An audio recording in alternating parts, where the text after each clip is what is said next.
This is Common Sense Radio. Straightforward and no excuses. All right. Come on now. This is the Steve Gruber Show. Call me crazy. Oh, yeah. What I said was perfectly right and spot on accurate. Boy's got a mouth like a cannon, always shooting it all. Stop. Yeah, stop. I mean, you're way off script. Got it in me. Gonna quit until it all comes out.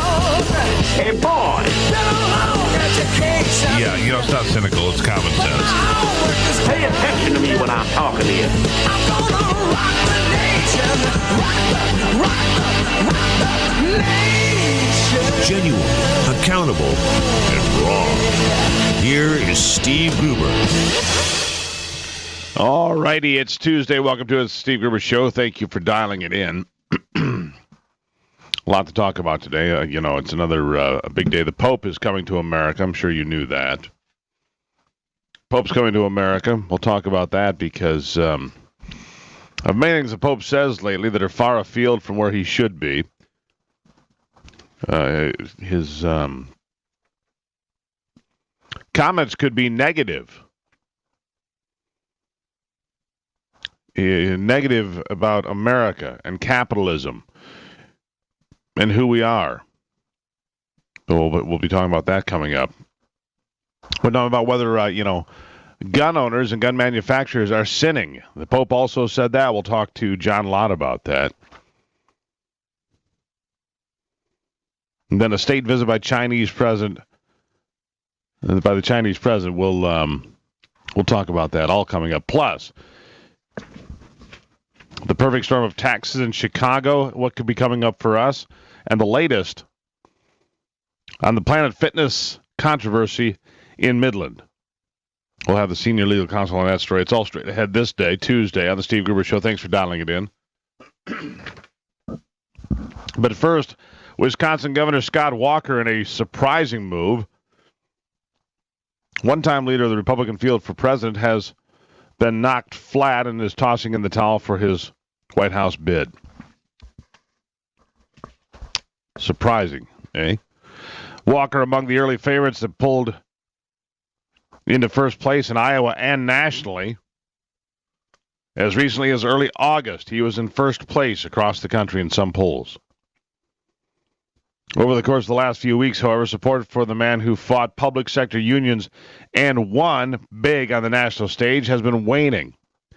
Despite the fact that he won 3 times in the blue states of Wisconsin in just 4 years, including a failed recall effort, he wasn't able, as of late, to sustain the kind of momentum and money required to stay in the race. During the second Republican debate this past Wednesday, Walker, in my estimation, was a non-factor. I thought he was a non-factor in this race that has turned out to favor outsiders like Donald Trump, Carly Fiorina, and Dr. Ben Carson, at least at this point. Donald Trump ripped into Walker during that debate, saying his state was actually in deep financial trouble despite the campaign and the things that he was saying. Walker also failed to show up on Mackinac Island over the weekend for the Republican confab up there. He was supposed to speak at a breakfast, blamed bad weather. In the end, it seems Walker decided to walk away before he ran up too much debt or he made a terminal mistake that would prevent him from running for president in the future. And I'll tell you right now, I don't think we've heard the last of Scott Walker, but it is surprising. On his way out the door, he took some shots at Donald Trump and the discourse currently going on in the Republican race for president. He also encouraged others to get out of the race, to clear the field. Chris Christie said he's not going to be joining that, even though Christie's numbers are actually lower than Walker's. So we'll keep an eye on that.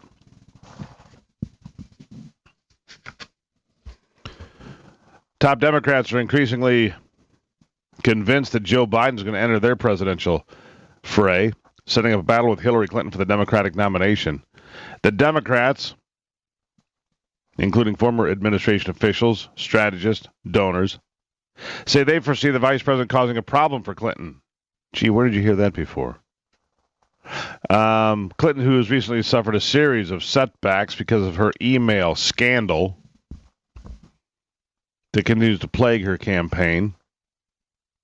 One former senior aide to President Obama predicts that much of the bleeding and hemorrhaging for Clinton has passed since she apologized for using a private email server while Secretary of State.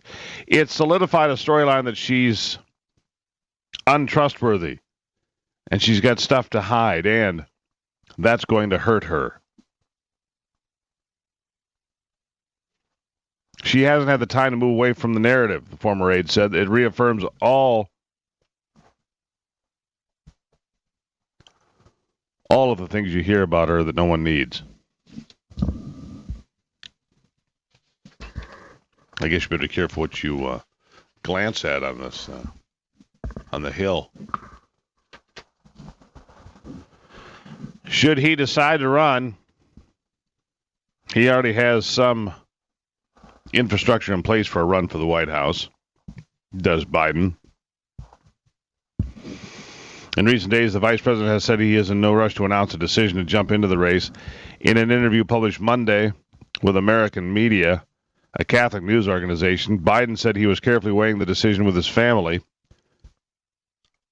You have no right as an individual to decide to run, said Biden. Your whole family is implicated. Your whole family is engaged, and so for us, it's a family decision. And I just have to be comfortable that this will be good for the family. Well, it's not going to be good for the family, Joe. It's got to be a complete pain for the family. Let's be honest. A CNN poll released yesterday showed Hillary Clinton expanding her lead nationally against Senator Bernie Sanders, but it also showed Biden had clicked up a couple points as well. So, let me just get back to it. If Biden's getting into this race, I keep you updated because it's just a matter of time. As surprising as was Walker jumping out, it should come as no surprise when Biden jumps in. It should come as no surprise whatsoever. And here's one of the things they may talk about on the campaign trail, both Republicans and Democrats. This isn't the greedy drug company trying to gouge patients.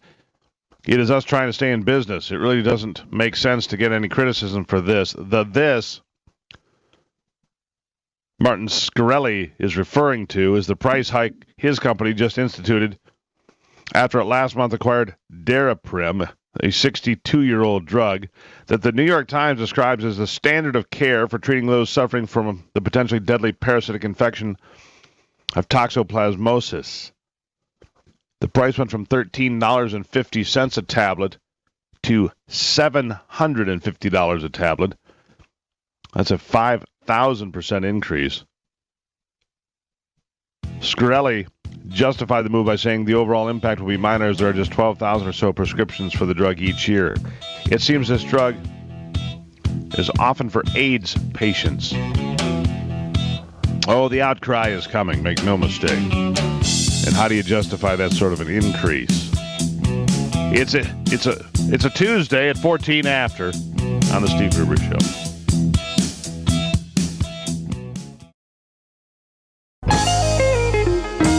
The Steve Gruber Show.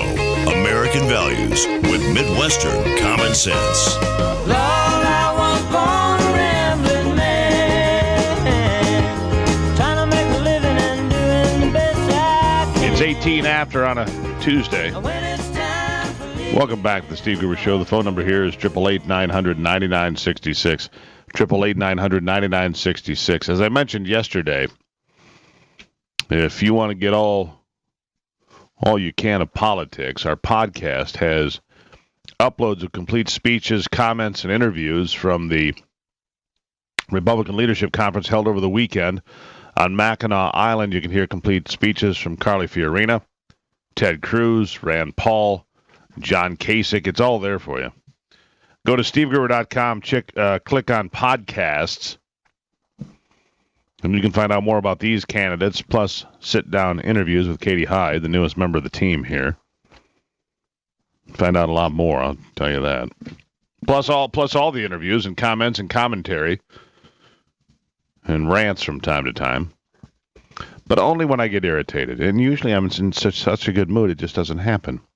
Ivy says I'm just a happy cream puff. A recent poll shows... Well, what does that look for? Okay, then. A recent poll shows Congressman Tim Walberg leading his challenger, Gretchen Driscoll, by healthy margin. That is in the 7th district here in Michigan. According to a poll conducted by Harper Polling, Walberg has a 17-point lead on his Democratic opponent, while 20% of those polled said they still have not made a decision. Walberg has been representing the 7th Congressional District, which covers Jackson, Branch, Eaton, Hillsdale, Lenawee, Monroe, and Washtenaw counties since 2011.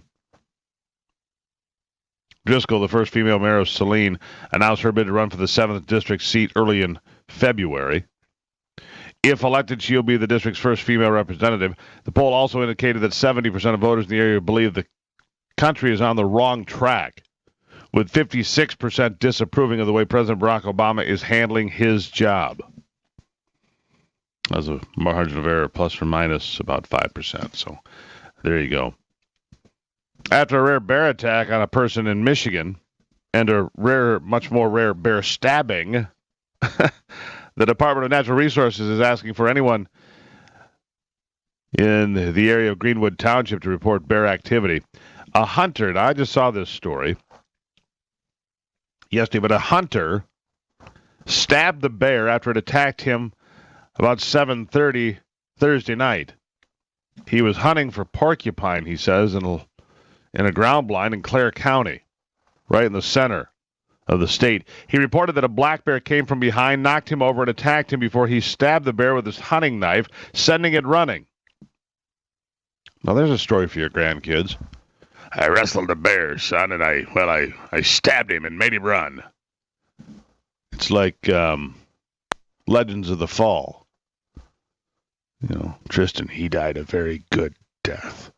DNR spokesman Ed Golder said the agency has not made any conclusions about why the suspected attack happened. He confirmed the DNR is calling it a suspected attack because the man was the only witness and it remains under investigation. The hunter suffered minor injuries and would like to remain anonymous, so says Golder. Asked if the hunter could be in trouble for stabbing the bear, Golder said no. Yeah, the bear's attacking me. Does anybody mind if I go ahead and stab him to protect me? That'd be all right. If an animal attacks you, you can absolutely defend yourself. There's no concern for that here at all. The DNR expects people in the woods this weekend as the hunting season begins for some. And the areas of the attack in Clare County is Glenwood Township, west of Harrison in central Michigan. So keep that in mind. Anyone has an odd encounter with a bear, you can call the Report All Poaching hotline at 800-292-7800. Yeah, and if you stab a bear, you're all right. I'm going to tell you right now, if you stab the bear, you will be all right. Here's the logical conclusion. Here's the logical conclusion of the liberal society. Chicago, already one of the most expensive cities in the world, number 7, by the way, according to a report by financial firm UBS. But the cost of living is going to go up a heck of a lot more and really soon if left-wing Marxist Chicago Mayor Rahm Emanuel gets his way. The Windy City Mayor is pushing a $500 million property tax increase, the largest in the city's history, as a way to balance the $700 million deficit. He's going to raise property taxes on those that dare to live. I dare you to live in Chicago. We'll raise the cash. You know what the sales tax is in Chicago already? You have any idea? 10.25% is the sales tax. Woo! 10.25%. And plus he's considering a hodgepodge of other fees and taxes and increases. And the state of Illinois faces its own budget crisis. Will likely need to raise taxes to get out of it as well. There's almost a perfect storm of tax increases coming forward in Chicago, says Lawrence Saul of the Civic Federation. And the people who live in the city are in a state of shock. Chicago's financial mess is the result, this article says. This is from a Fox News article. This is the way this is written. Chicago's financial mess is the result of decades of delaying or ignoring obligations like pension funds for city employees, as well as borrowing to pay for operating expenses and spending more than it had taken in for year after year after year. What this is 50 years or 60 years of liberal mayors and city councils and liberal kick the can down the road policies of give everything to everybody right now and we'll pay for it later, and when we do, we'll tax the rich and it'll all be okay. Well, it's not going to be okay. You know why? Because the rich are going to pack their suitcases and leave. While those that can't afford to pay the taxes, those on the bottom of the income strata, are going to get devastated again. You see, the poor are going to get devastated again, as they always do by liberal policies. The poor get punished more than anybody else. The rich, the mobile, they just leave. There's your first lesson for the day. It's 25 after on a Tuesday. Great to be in Chicago, huh? Rahm Emanuel's my hero. It's Tuesday on the Steve Gruber Show. Keeping you in touch with Michigan and the world.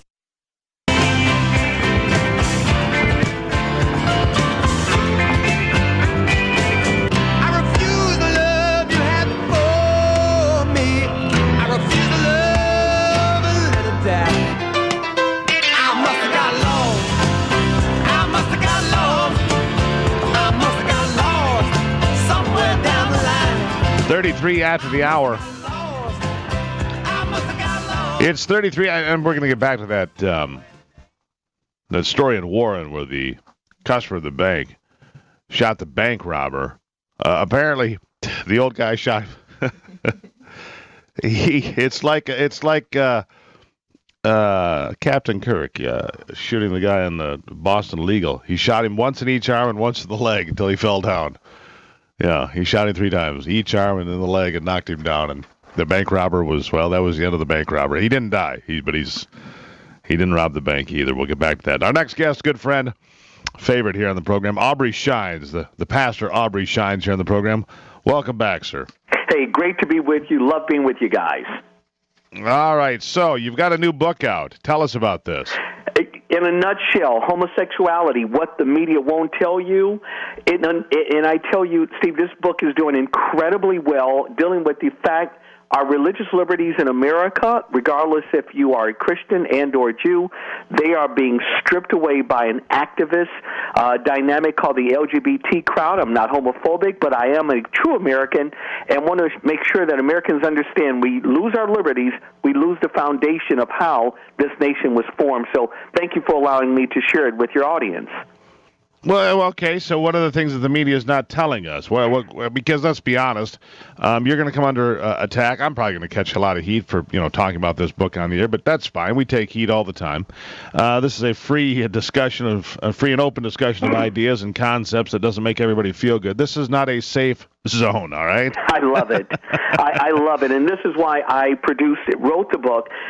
For instance, you take the lie that you hear from the LGBT crowd about how the LGBT crowd is the new black. It is a civil rights issue, and I show in the book historically how it cannot be. There's never been the LGBT crowd that ever had a water fountain designated for them only. There's never been education, Steve, that's ever been denied in America to homosexuals or living or employment, and to liken themselves to blacks in America is actually probably one of the most offensive things that one could ever hear. And then those of us who have children, now I no longer have small kids, but your children, imagine for a moment you have a little 5, 6, 7-year-older, he or she goes to school as a parent because of these rules and laws that are now being stripped away from religious, liberty-minded, conscious Americans. You cannot opt your children out of a first or second grade demonstration of putting condoms on, telling them the pleasures of anal sex. This is just crazy in America what's happening, and most Americans have absolutely no idea that these laws have not only begun to impact them, but these are the things that are being implemented. I'm sharing those things, and I'm seeing across the board Americans just outraged when they find out the facts, and now they're trying to get some skin in the game to kind of get our country back. These are the things I discuss in this book, and this is why this book is having such phenomenal success. So your parents can't. I find that shocking that parents cannot opt their kids out of. I can opt my kids out of just pretty much anything, can't I? Oh, no, unfortunately you can't. Anytime that there's a federal law that has been passed, as we see in what's going on here in America, what's going on is it would be considered discriminatory for you to say to your kid, hey, let's make sure I know. The parents are not even being informed when they're asked about, for instance, you go to the school and say, hey, I want to know when this sex education crap is being poured into my kids. I want to be able to take my kids out. The parents are being told that's discriminatory. We don't have to share with you when we're going to do this and when we're going to teach this. These are the laws of the land, and these are things that are part of the curriculum now. Steve, this is just absolute madness in this nation, what's going on. And you have one person to blame, and that is the sitting president, Barack Obama, the same president that is offending the Catholics in America by bringing homosexual bishops, and again, I'm not homophobic, by bringing practicing nuns that believe in abortion. Can you imagine had he done that to an imam or to one of the mullahs in Iran to bring someone, by the way, they stoned them there, Muslims would be in an outrage. Again, his disdain for Christianity, I think, is quite evident. Kudos to Ben Carson for at least being honest on these issues here, and this is what is going on in our nation. We're spiraling downward, Steve, simply because we have a horrible, horrible, inept leader who has fundamentally transformed America into something that is not American at all. We better take our nation back, or we won't remember it in just a few more years to come here. You know, one of our listeners here, David, just sent through a note that said, well, why don't we just go ahead and homeschool? And I'm thinking to myself, I've already watched. Homeschooling is under attack all over the place for a variety of trumped-up reasons. You know, they make it sound like, you can't homeschool for this reason and that. But it's because if you take your kid out of the system, then your kid's not going to be properly indoctrinated. Well, no, your caller is spot on. There is about a 34% upsurge of homeschooling, but the states are making it, especially the blue states, are making it very difficult to homeschool because, again, they need to indoctrinate the children. And this is how these horrible socialist ideas are being perpetrated simply because Americans, again, this gets back into your religious liberty, your ability to do these things here. And tell your caller this, your listener this, I addressed the Black Caucus in our DNC party here, and I reminded these hypocrites that while they take funds away for people to homeschool and to send to charter school, guess what? All of their kids are in private school. I've done the research. Their kids are in private school, while others, poor whites and poor blacks in America, they're forced to stay in these failing systems that are indoctrinating them because they say we need, and Hillary Clinton the same. She says, no, we cannot give private money or federal money to citizens because you may send your kid to a Christian school. It's irony, isn't it? They send their kids to private school. Barack sends his to private school. The Black Caucus sends theirs to private school, but they don't want ordinary kids that are poor to have a choice in school. This is the irony. This is why America's in trouble, and this is why I'm fighting to make sure that we restore this great nation. And when was this book released? The book, again, give it to us real quick. Sure. It's Homosexuality, What the Media Won't Tell You. They can find it on Amazon.com or come out to my website at glorytoglory.org. Steve is doing well. It really is doing well. I'm going to guess. I'm going to go out on a limb here and guess that it will not be on the New York Times bestseller list, even if it sold 1 million copies today. Oh, no, and we've sold several we're in the thousands already, and this has just been private. No, it won't because, again, it doesn't fit their agenda. Anything that doesn't talk about what they want to talk about is now considered and deemed offensive. And, again, there's not one homophobic reference, just facts, and the book is doing incredibly well. Pastor Aubrey Shines, always a pleasure. Glory to Glory Ministries in Florida. Greatly appreciate your time. We'll talk soon. Look forward to it. You guys have a great day. There it is. Pastor Aubrey Shines, everybody, here on a Tuesday. He needs some more coffee, huh? Yeah, he gets a little fired up. Let's see here. It's 41 after the hour. We'll be right back.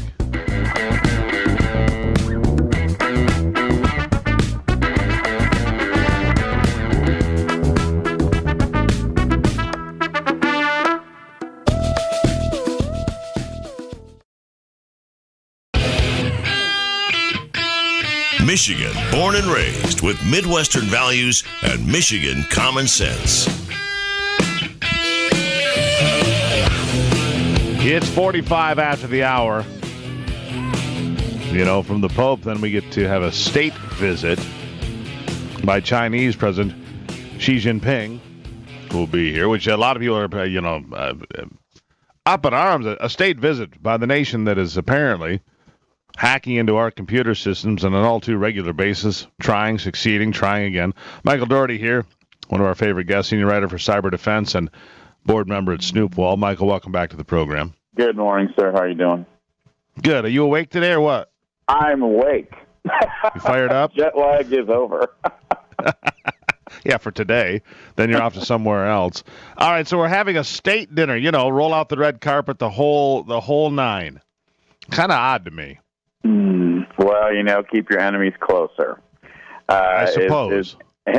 And it's a really frustrating time. I don't know what I would say nicely to the Chinese. I mean, what we really came down the last week is this OPM breach has made the Chinese hone in more. It's been like a treasure map, and now we're seeing that they're really isolating their targets and knowing where the treasure's buried more than before. So this is how... All right, let me ask you something. Yeah. And we hear about a fair amount of this. I don't sit here and naively believe that we, the innocent Americans, aren't also infiltrating their systems and the Russian systems and the German systems and the Israeli systems and so on and so forth. I mean, don't we do the same thing every day? I hope so, because we're not predators. We're not predators on going in the Middle East like the Russians are, or Iran, or China, and we're not stealing China's ideas. I think in the 70s when we were growing up, they were stealing blue jeans at a really slow pace. Things are moving really quickly, and yeah, I mean, so what's your point, Steve? My point was, I'm just rooting for the home team here. I'm hoping we're getting a little on them and they're getting some on us. That's all. I'm just hoping we're even on the score here. There. That's exactly right, and that's how I know what's going on. But it's a little different. It's a lot different, actually. And we don't shatter the glass. We don't have our citizens working remotely and then wipe our hands clean, saying we had nothing to do with that. They just the dirtier side plays dirtier. And we're on offense as a defense, and they're on offense as a theft, a theft of ideas and technology. Because when you don't have a free country, you can't unlock the minds of your people, and you don't have free enterprise, and they're parasites feeding off of that, and that's the difference. I like what you just said there, and I think that was the operative sentence of the whole conversation right there. If you don't have free markets and free enterprise, you don't unlock the minds of your people. Therefore, you don't unlock the potential. Which brings me back to the Pope's visit, where the Pope is trash-talking capitalism and Americans in general, by innuendo at least, and denigrating capitalism that has lifted more people out of poverty than any single thing in human history. And it's just it's a wonder to me that smart people can't read and figure it out. Well, he's a really polarizing figure, and it's terrible that he says these things, because he's never even been in the United States until today. So isn't it classic how people they speak about what they don't know about, and when you have these careers that are not involved in business or free enterprise, whether it's a career in religious or politics, or you're born wealthy, or these actors and actresses, they don't speak from experience.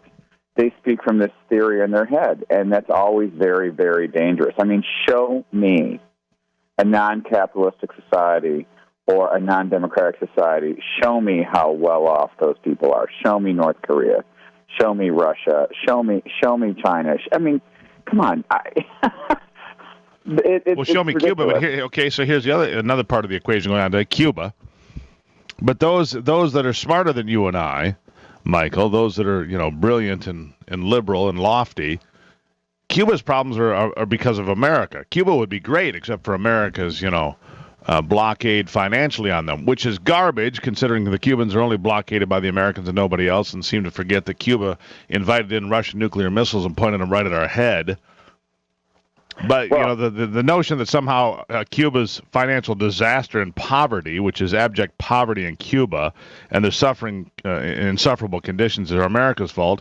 But that's what they try to tell people, and gullible people live in theory. They live in their heads, and when confronted with facts, they always flee to a parallel world in their brain that doesn't exist, that you can't really fight with.